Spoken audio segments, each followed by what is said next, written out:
How to add mobile number in Amazon shopping. In this video I'm going to show you how you can add a number. First of all, open the application.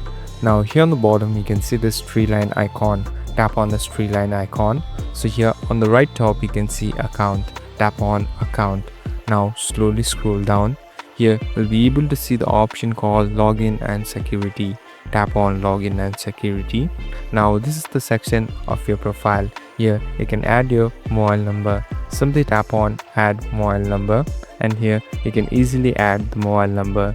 Here you can even change the region, and here simply add the mobile number.